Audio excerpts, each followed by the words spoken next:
Olá, muito boa noite. Chegando para mais um Dormindo com Deus. O nosso lema é Durma em Paz, porque aquele que não dorme, esse cuida de mim e de você de uma maneira muito especial. Eu sou o pastor Marco Antônio e, se Deus assim permitir, nós vamos juntinho até as 23h05 nesta noite, chegando no último dia do mês de novembro, começando já a partir de amanhã o mês de dezembro de 2022. Graças a Deus, louvado seja o nome do Senhor. As coisas vão caminhando. Olha, a frase para a gente começar o programa de hoje, que é o programa da Igreja do Nazareno Ebenezer, e Ebenezer significa até aqui nos ajudou, tem nos ajudado o Senhor. A frase para a gente começar o programa é: Deus pode curar um coração partido, mas ele precisa tomar posse de todos os pedaços. Deus pode curar um coração partido, mas ele precisa tomar posse de todos os pedaços. Se você segurar um pedaço, dificilmente ele vai poder curar esse coração partido. Mas quando todo ele está nas mãos de Deus, ele pode fazer muito mais do que nós pedimos ou pensamos. Provérbios 23, 26. 23, 26 diz assim: Dá-me, filho meu, o teu coração, e os teus olhos se agradem dos meus caminhos.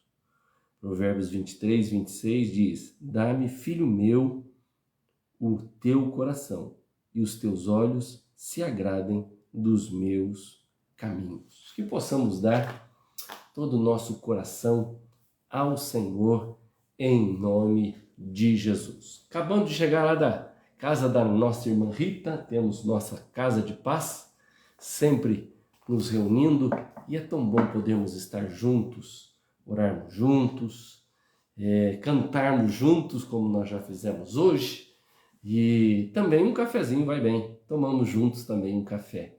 Essas casas de paz, que é assim que nós os chamamos, é uma bênção de Deus, que nós podemos dividir o peso com os nossos irmãos, as lutas, as alegrias, as tristezas, as vitórias, as derrotas, sabendo que o Senhor está conosco todos os momentos da nossa vida. Convite para domingo você estar conosco, 9 horas, nossa Escola Bíblica Dominical, 10h15 o nosso culto, será culto de Santa Ceia, você é o nosso convidado para estar ceando conosco nesse final de semana. Você não participa da ceia há quanto tempo? A oportunidade está diante de você e que você, em nome de Jesus, possa aproveitar esse momento e estar bem junto com a gente, lembrando da morte e da ressurreição do nosso Senhor e Salvador Jesus Cristo, o nosso Deus eterno. Louvado seja o nome do Senhor. Lá na casa da irmã Rita estávamos falando sobre um pouquinho da família de Jó, e eu quero continuar aqui junto com você, vendo alguns pontos importantes nessa noite. Jó, capítulo de número 1, verso de número 4 e 5 do livro de Jó, diz o seguinte: olha só o que nós encontramos. Eu vou começar a ler a partir do verso de número 5 mais 4, melhor dizendo, e você pode estar nos acompanhando.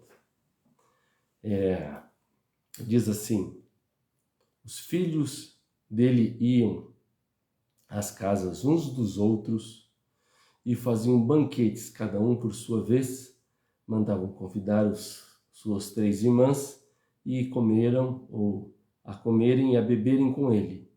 Quando se encerrava um ciclo de banquete, Jó clamava aos seus filhos e os santificava, levantava-se de madrugada e oferecia holocausto segundo o número de todos eles. O Jó pensava, talvez os meus filhos tenham pecado e blasfemado contra Deus em seu coração. Jó fazia isso continuamente. A maioria de nós conhecemos o livro de Jó, ou a história de Jó. Tem uma música que cantamos lá na casa da Rita sobre Jó, muito bonita por sinal, conta um pouquinho da história deste homem, Jó, e sabemos que numa reunião em que Satanás entrou como um intruso, Deus começa uma conversa com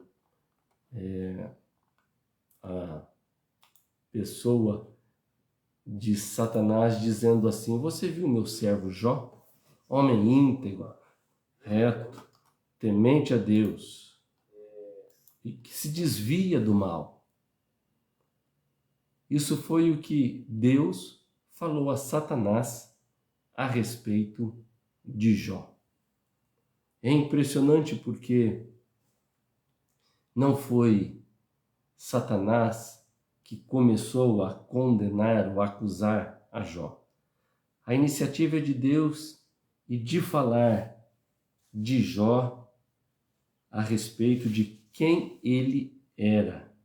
E como nós vimos, ele tinha filhos e um pouco do caráter e do hábito era de que um homem, um pai, conseguiu trazer unidade à sua família de tal maneira que uns iam na casa dos outros banquetear, não era simplesmente convidado para um almoço ou para um jantar, mas era convidado para um banquete.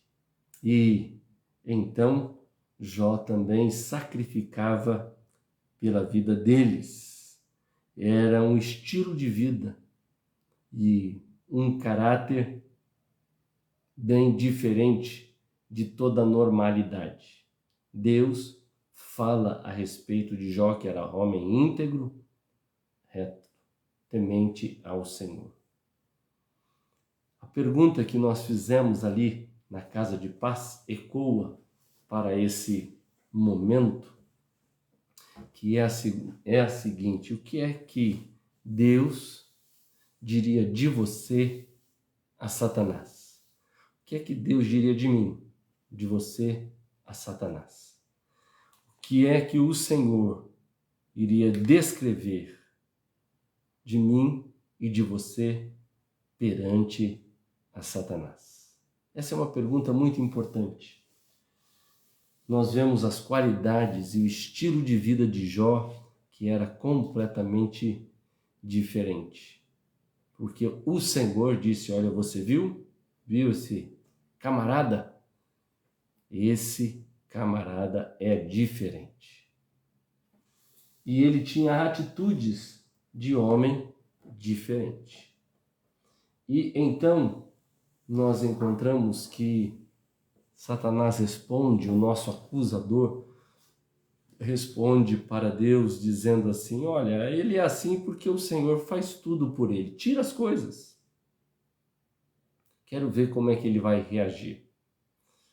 E uma das coisas interessantes é que, do mesmo jeito que Jó tinha muita coisa, foi tirado tudo repentinamente.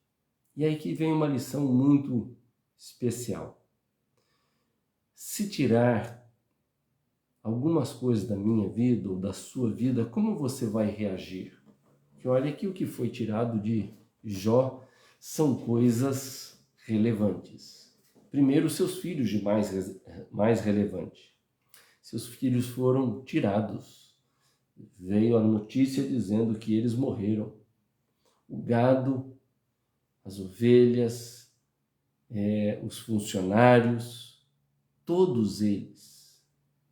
Se a gente fosse ver uma história triste de uma novela qualquer ou de um filme qualquer recente na TV, talvez não teria tanta tragédia, tanta destruição ao mesmo tempo como foi na vida de Jó.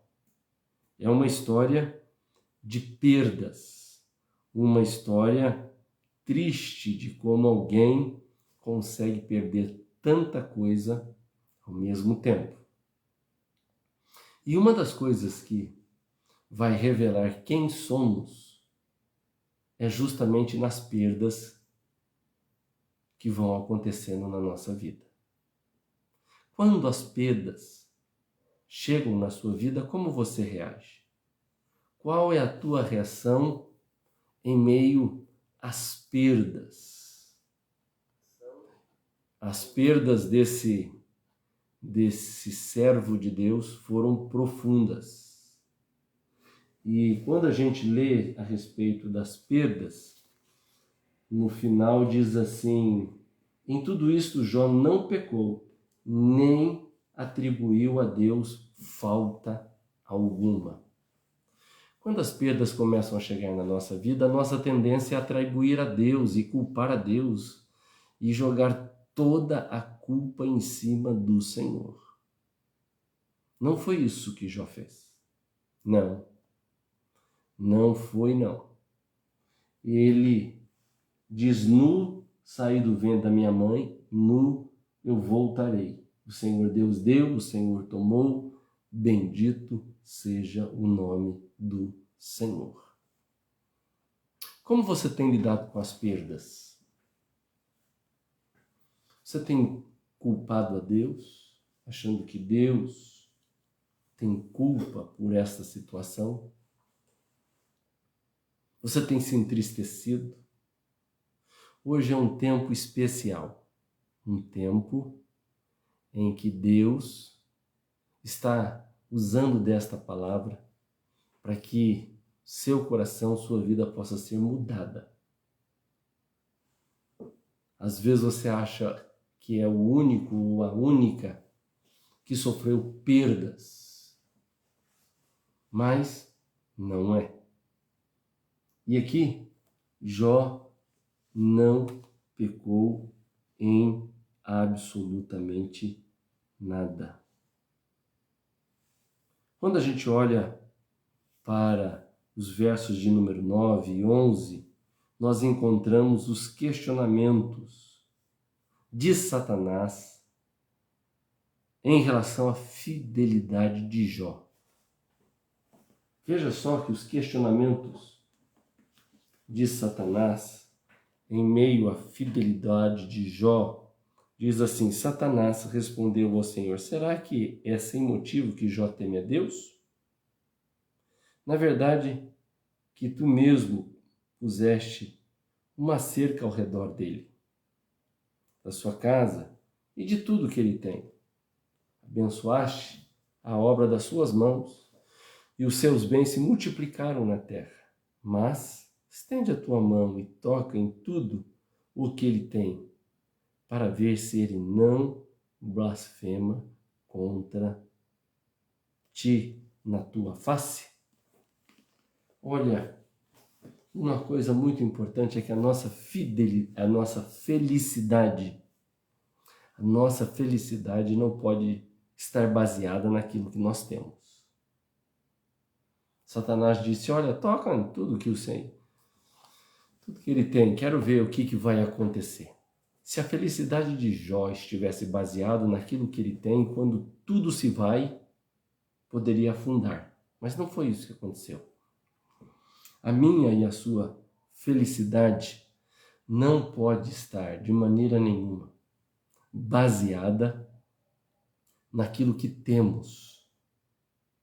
Há muitas pessoas que estão desesperadas nesses dias de pandemia porque a sua felicidade estava baseada naquilo que tinha. E agora perdeu, então entra em parafuso. Sua felicidade possivelmente pode estar baseada num relacionamento entre marido e esposa, ou filho, filha e mãe, e de repente perdeu, como Jó perdeu. Mas ele, nada disso, fez com que ele perdesse sua fé em Deus.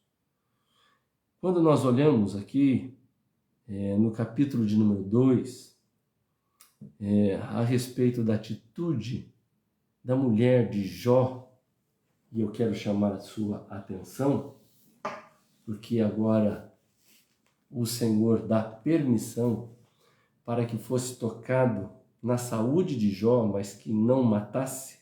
Ele está sentado em cinza, pegou um caco de barro para raspar as feridas.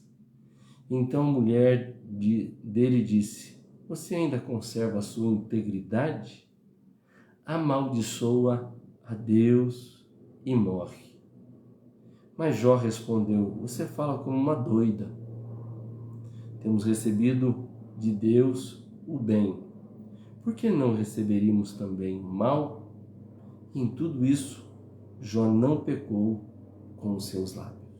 Gosto da expressão dessa nova versão que fala que Jó não pecou com os seus lábios. Talvez você tenha pecado com os lábios, reclamando daquilo que Deus, de uma maneira grandiosa, tem mexido, tem trabalhado na sua vida. E você está reclamando daquilo que o Senhor tem feito. Há algumas coisas que a gente não entende, nem motivos, nem o porquê, mas cremos que Deus está no controle de todas as coisas. E Ele não pecou com os seus lábios. Pergunta a você: qual tem sido a sua reação das coisas, quando as coisas ruins têm acontecido com você? Você tem pecado com os lábios, reclamado, lamuriado? Hoje é tempo de acerto e de conserto. Esse servo do Senhor, ele não pecou com os lábios. Que o Senhor me ajude, que o Senhor te ajude a não pecar com os nossos lábios. Ele nos ensina a respeito de como proceder na nossa vida cristã. E de tal maneira viver que, se o diabo desafiasse a Deus em relação à sua vida, que qualidades Deus diria de você como servo dele? Assim como o diabo desafiou a Deus a respeito de Jó, se o diabo desafiasse a Deus a respeito da sua vida, que qualidades Deus diria de você? Se você estivesse na situação de Jó, qual seria a sua reação? Se coloque na vida do personagem. Qual seria a sua reação? Você diria: bendito é o nome do Senhor, Ele deu, Ele tomou, louvado seja o nome do Senhor?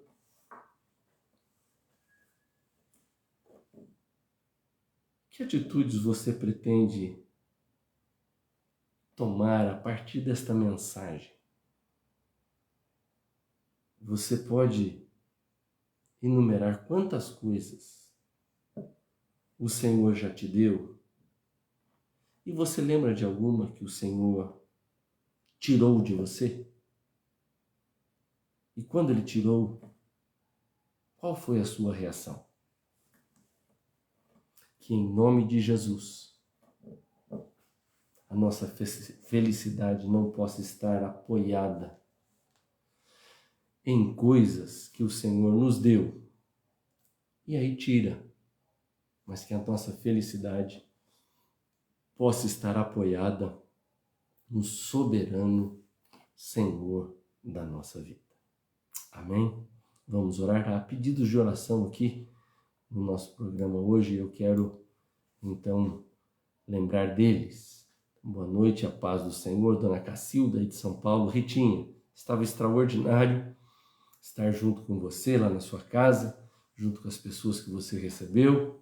A pipoquinha estava uma delícia e o café muito mais. Dê um abraço, irmão Jonas, e obrigado pela recepção.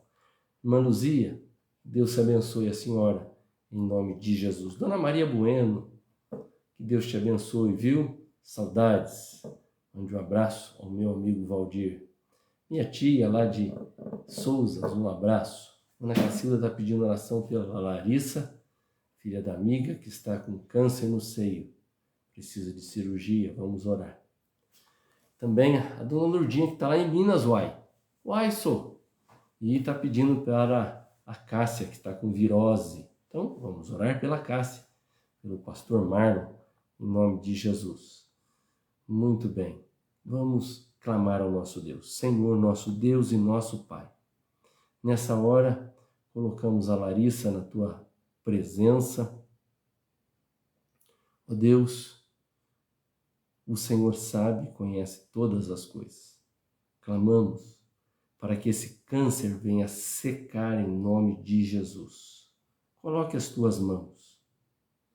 Usa dessa situação para que a Larissa possa conhecer bem de perto o Senhor, temer ao Senhor e honrar ao Senhor. Pai, clamo também nesta hora pela vida da Cássia. Esteja sobre ela, tirando toda essa virose, sobre o pastor Marlon, sobre as crianças. Cuida, Senhor, em nome de Jesus. Faz um milagre para o louvor, honra e glória do nome do Senhor Jesus. Pai, abençoe esta família com toda a sorte de bênção. Jesus querido, poderoso, lembramos também, ó Deus do nosso país, da situação que estamos vivendo nesse mundo. Ó Deus, ajuda-nos a descansar na Tua presença. Crer que o Senhor é quem cuida de nós. Dá, Senhor, sabedoria aos médicos, enfermeiros, atendentes, aqueles que trabalham na limpeza do hospital, os cientistas com essa nova variante. Senhor, que dê sabedoria do alto para que possamos enfrentar, passar, sobrepor tudo isso. Oramos pelo presidente, para que o Senhor dê sabedoria a ele e nos dê graça e força. Que possamos, ó Deus, em nome de Jesus, passar por essa crise econômica e ser mais do que vencedores. Obrigado pelo seu cuidado. Em nome de Jesus. Amém. Amém? Graças a Deus. Quero lembrar aqui de uma pequena história que o título é Plantando para o Futuro. Talvez você já deve ter ouvido. Plantando para o Futuro. Um moço encontrou um homem já de bastante idade plantando um pé de nogueira num campo, lá na Suíça. E ficando surpreso, disse-lhe: "O senhor não sabe que este pé só dará fruto daqui a 60 ou 70 anos? O homem então respondeu: Sei sim, claro que sei. Mas estou colhendo o fruto de muitas árvores que homens de bom senso plantaram há 70 ou mais anos atrás para mim. Portanto, não importa a tua idade, plante para o futuro. Talvez você não colherá, mas seu filho, neto, irá colher. Plante para o futuro, em nome de Jesus. Que Deus te abençoe, uma boa noite e até amanhã, se Deus assim o permitir.